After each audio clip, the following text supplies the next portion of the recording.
Starting in 1894, Tesla began investigating what he referred to as radiant energy of invisible kinds that he had noticed damaged film in his lab in previous experiments.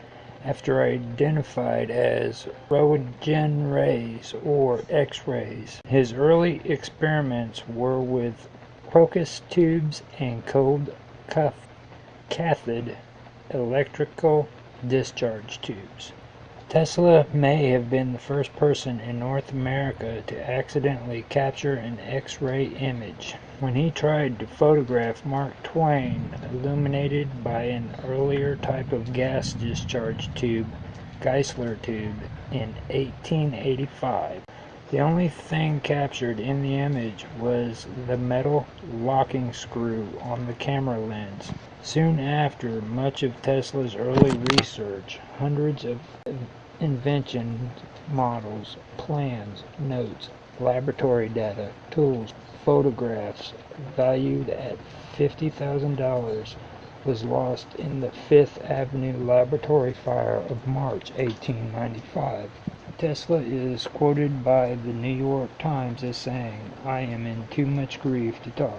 What can I say?" In March 1896, after hearing of Wilhelm Röntgen's discovery of X-ray and X-ray imaging radiography, Tesla proceeded to do his own experiments in X-ray imaging, developing a high-energy single-terminal vacuum tube of his own design that had no target electrode and that worked from the output of Tesla's coil. The modern term for the phenomenon produced by this device is Bremsstrahlung, or breaking radiation. In this research, Tesla devised several experimental setups to produce X-rays. Tesla held that with his circuits, the instrument will enable one to generate Roentgen rays to much greater power than obtainable with ordinary apparatus. Tesla noted the hazards of working with his circuit in single-node X-ray producing devices in his many notes on the early investigation of this phenomenon. He attributed the skin damage to various causes. He believed early on that damage to the skin was not caused by the Roentgen rays, but by the ozone generated in contact with the skin, and to a lesser extent by nitrous acid. Tesla incorrectly believed that X-rays were longitudinal waves, such as those produced in waves of plasma. These plasma waves can occur in force-free magnetic fields. On July the 11th, 1934, the New York Herald Tribune published an article on Tesla in which he recalled an event that would occasionally take place while experimenting with his single electrode vacuum tubes. A minute particle would break off the cathode, pass out of the tube, and physically strike him. Tesla said he could feel a sharp stinging pain where it entered his body and again at the place where it passed out. In comparing these particles with the bits of metal projected by his electric gun, Tesla said the particles in the beam of force will travel much faster than such particles, and they will travel and concentrate. Tesla's theories on the possibility of the transmission by radio waves go back as far as lectures and demonstrations in 1893 in St. Louis, Missouri, the Franklin Institute in Philadelphia, Pennsylvania, and the National Electric Light Association. Tesla's demonstrations and principles were written about widely through various media outlets. Many devices such as the Tesla coil were used in the further development of radio. Tesla's radio wave experiment in 1896 were conducted in Gerlach Hotel, later named the Radio Wave Building, where he resided. In 1898, Tesla demonstrated a radio-controlled boat U.S. Patent 613809, method of an apparatus for controlling mechanisms of moving vehicle or vehicles.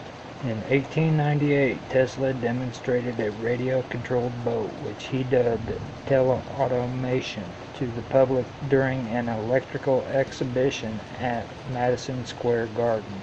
The crowd that witnessed the demonstration made outrageous claims about the workings of the boat, everything of magic to telepathy to being piloted by a trained monkey hidden inside. Tesla tried to sell his idea to the U.S. military as a type of radio-controlled torpedo, but they showed little interest. Remote radio control remained a novelty until World War I and afterward, when a number of countries used it in a military program. Tesla took the opportunity to further demonstrate teleautomatics in an address to a meeting of the Commercial Club in Chicago whilst he was traveling to Colorado Springs on May 13, 1899. In 1900, Tesla granted patents for a system of transmitted electrical energy and an electrical transmitter. When Guglielmo Marconi made his famous first ever transatlantic radio transmission in 1901, Tesla quipped that it was done with 17 Tesla patents. This was the beginning of years of patent battles over radio, with Tesla's patents being upheld in 1903. Followed by a reverse decision in favor of Marconi in 1904. In 1943, a Supreme Court of the United States decision restored the prior patent of Tesla, Oliver Lodge, and John Stone. The court declared that their decision had no bearing on Marconi's claims as the first to achieve radio transmission, just that since Marconi's claims to certain patents were questionable, he could not claim infringement on those patents. There are claims the High Court was trying to nullify a World War I claim against the U.S. government by the Marconi Company via simply restoring Tesla's prior patent.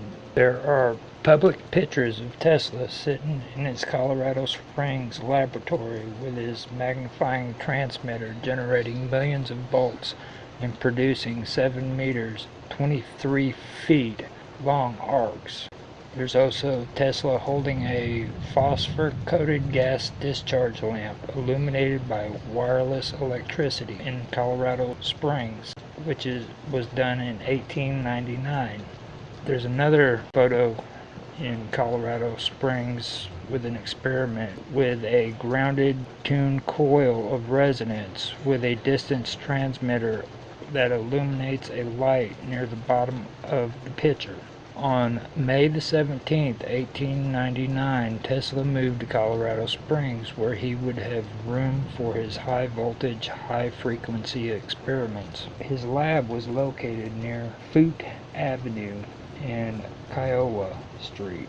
He chose this location because the polyphase alternating current powered distribution system had been induced there, and he had associates who were willing to give him all the power he needed without charging for it. Upon his arrival, he told reporters that he was conducting wireless telegraphy experiments, transmitting signals from Pikes Peak to Paris. On June 15, 1899, Tesla performed his first experiment at his Colorado Springs lab. He recorded his initial spark length at 5 inches long, but very thick and noisy. Tesla investigated atmospheric electricity, observing lightning signals via his receivers. Reproductions of Tesla's receivers and coherer circuits show an unpredictable level of complexity. Distributed high-Q helical resonators, radio frequency feedback, crude effects in regeneration techniques. Tesla stated that he observed stationary waves during this time. Tesla's diary contains explanations of his experiments concerning the ionosphere and the ground's telluric currents via transverse waves and longitudinal waves. He researched ways to transmit energy wirelessly over long distances via transverse waves to a lesser extent and more readily longitudinal waves. He transmitted extremely low frequencies through the ground as well as between the Earth's surface and the Canelli heaviside layer. Tesla received U.S. patent 645576 for wireless transceivers that develop standing waves by this method. In his experiment, he made mathematical calculations and computations based on his experiment and discovered that the resonant frequency of the Earth was approximately 8 Hz. Later confirmed by researchers in the 1950s, named the Schumann resonance. Tesla sent electrostatic forces through natural media across a conductor situated in the changing magnetic flux and transferred electrical energy into a wireless receiver. At his lab, Tesla proved that the Earth was a conductor. He produced artificial lightning, which discharged consisting of millions of volts and up to 135 feet long. Thunder from the released energy was heard 15 miles away in Cripple Creek, Colorado. People walking along the street observed sparks jumping between their feet and the ground. Electricity sprung from taps and turned on. Light bulbs within 100 feet of the lab glowed even when turned off. Horses in the livery stables bolted from their stalls after receiving shocks through their metal shoes. Butterflies were electrified, swirling in circles with blue halos of St. Elmo's fire around their wings. While experimenting, Tesla accidentally short-circuited the generator, causing a power outage. In August of 1917, Tesla explained what had happened in the Electrical Experimenter as an example of what had been done with several hundred kilowatts of high-frequency energy liberated. It was found that the dynamos in a powerhouse 6 miles away were repeatedly burnt out due to the powerful high-frequency currents set up in them, which caused heavy sparks to jump through the winding and destroyed the insulation. At his lab, Tesla observed unusual signals from his receiver, which he interpreted as 1, 2, 3, 4, which he later believed were extraterrestrial radio wave communications coming from Mars. The signals were substantially different from the signals those that he had noted from noise of storms on the Earth. Specifically, he later recalled that the signals appeared in groups of 1, 2, 3, and 4 clicks together. Tesla was highly criticized upon revealing his findings. Tesla had mentioned that he thought his invention could be used to talk to other planets. It is debatable what type of signals Tesla received or whether he picked up anything at all. Research has suggested that Tesla may have had a misunderstanding of the new technology he was working with, or that the signal Tesla observed may have been from a non-terrestrial natural radio source such as the Jovian plasma torus signals.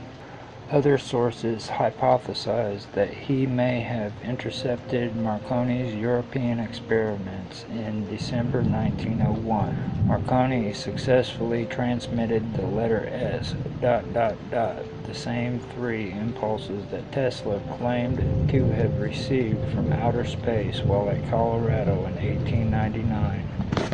From Baldhu, England to Signal Hill, Newfoundland, now part of Canada, or signals from another experiment in wireless transmission.